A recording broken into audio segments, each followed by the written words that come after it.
প্রায় ২ দশকের কাঠামোগত ব্যর্থতায় এবারের এসএসসি পরীক্ষায় ফল বিপর্যয় হয়েছে। সেই সাথে আছে শিক্ষা খাতে উন্নয়ন দেখাতে প্রশ্ন ফাঁস কিংবা খাতা মূল্যায়নে অনিয়মের অভিযোগ।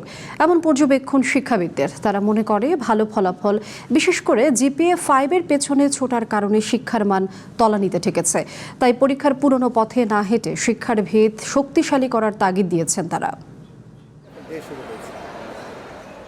গত আওয়ামী লীগ সরকারের আমল থেকে শুরু করে অন্তর্বর্তী সরকার এই 18 বছরে মাধ্যমিক শিক্ষা খাত নিয়ে নানা উদ্যোগ নেওয়া হয়েছিল।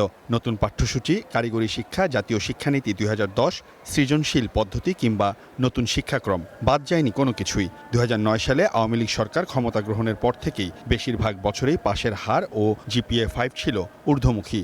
আর এই নিয়ে বিভিন্ন সময় ছিল নানা প্রশ্ন, বিশেষ করে প্রশ্নপত্র ফাঁস, প্রাথমিক বিদ্যালয়ের সংখ্যা বৃদ্ধি, পরীক্ষার খাতা মূল্যায়ন নিয়েও ছিল নানা অভিযোগ। এবছর মাধ্যমিক স্কুল সার্টিফিকেট, এসএসসি ও সমমানের পরীক্ষায় এবার শিক্ষার্থী পাশের হার কমেছে, যা গত 19 বছরের মধ্যে সর্বনিম্ন।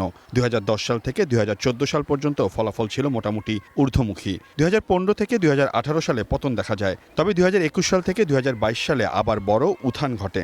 এছাড়াও বিগত 17 বছরের মধ্যে 12 বছর পাশের হার 80% উপরেই ছিল। বর্তমান সরকারও ক্ষমতা গ্রহণের পর দেশের মাধ্যমিক স্তরের শিক্ষা ব্যবস্থায় বড় ধরনের সংস্কার আনার পরিকল্পনা করেছে। 2027 শিক্ষাবর্ষে পাঠ্য বই ও বিষয়বস্তুর বেশ কিছু পরিবর্তনও আনা হচ্ছে। একই সঙ্গে 2028 সাল থেকেই একটি নতুন জাতীয় শিক্ষাক্রম চালুর প্রস্তুতি চলছে। আর এই নতুন পরিকল্পনায় শিক্ষার্থীদের খেলাধুলা, সংস্কৃতি, কারিগরি শিক্ষা এবং আধুনিক প্রযুক্তি নির্ভর দক্ষতার উপর বিশেষ গুরুত্ব দেওয়া হচ্ছে। তবে শিক্ষাবিদদের মতে যে কোনো সংস্কার ও পরিকল্পনা করার আগে শিক্ষা ব্যবস্থার ভিত শক্তিশালী করা উচিত। ঢাকা বিশ্ববিদ্যালয়ের শিক্ষা ও গবেষণা ইনস্টিটিউটের অধ্যাপক আব্দুস সালামের মতে, দেশের বিভিন্ন এলাকায় আওয়ামী সরকারের আমলে রাজনৈতিক হস্তক্ষেপে অপ্রয়োজনীয় বিভিন্ন মাধ্যমিক স্কুল তৈরি করা হয়েছিল। শিক্ষা খাত সংস্কার করার আগে অপ্রয়োজনীয় শিক্ষা প্রতিষ্ঠান বন্ধ করে দেওয়া উচিত বলে মনে করেন তিনি। আগে যে অসংখ্য শিক্ষকের সনদপত্রই জাল, এবং সেই সমস্ত বিষয়গুলো আমি মনে করি যে এই সরকারের যাচাই বাছাই করা উচিত। যাচাই বাছাই করে যদি দেখা যায় যে কিছু জায়গায় আমার প্রতিষ্ঠানের প্রয়োজন নেই, তাহলে সেই প্রতিষ্ঠানগুলো বন্ধ করে দেওয়া, ভয়ের কোনোই কারণ নেই। ওই সমস্ত শিক্ষককে কিন্তু অতি অনায়াসেই মার্চ করা সম্ভব। পার্শ্ববর্তী যে সমস্ত ক্যাচমেন্ট বিদ্যালয় আছে, ক্যাচমেন্ট এরিয়ার মধ্যে, সেই সমস্ত বিদ্যালয়ে কিন্তু শিক্ষক সংকট আছে। বাংলাদেশে কিন্তু প্রচুর শিক্ষক সংকট আছে। সুতরাং ওই শিক্ষকদের বা তাদের উপরে যে নেতিবাচক কোনো প্রভাব পড়বে সেটি ভাবার কোনো কারণ নেই। সেগুলোকে সরকার অতি অনায়াসে অত্যন্ত যৌক্তিক প্রক্রিয়ায় তাদেরকে অ্যাডজাস্ট করে নিতে পারবেন, সমন্বয় করে নিতে পারবেন। এদিকে দেশের সরকারি প্রাথমিক বিদ্যালয়গুলোর অর্ধেকের বেশি চলছে প্রধান শিক্ষক ছাড়াই। বিপুল সংখ্যক প্রধান শিক্ষকের পদ শূন্য থাকায় বিদ্যালয়ের পাশাপাশি ব্যাহত হচ্ছে নিয়মিত পাঠদানও। শিক্ষাবিদরা বলছেন, রাজনৈতিক ও পারিবারিক হস্তক্ষেপ ছাড়া যোগ্য ও দক্ষ শিক্ষক নিয়োগ দিতে হবে।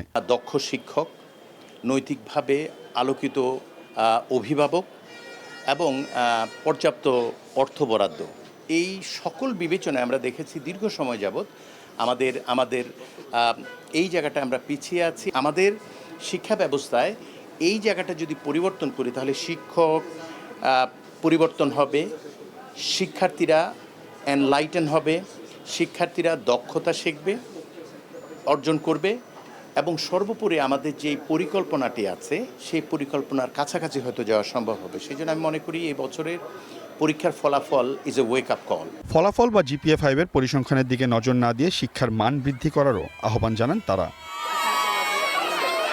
Seoul Ahmed, one news, Dhaka.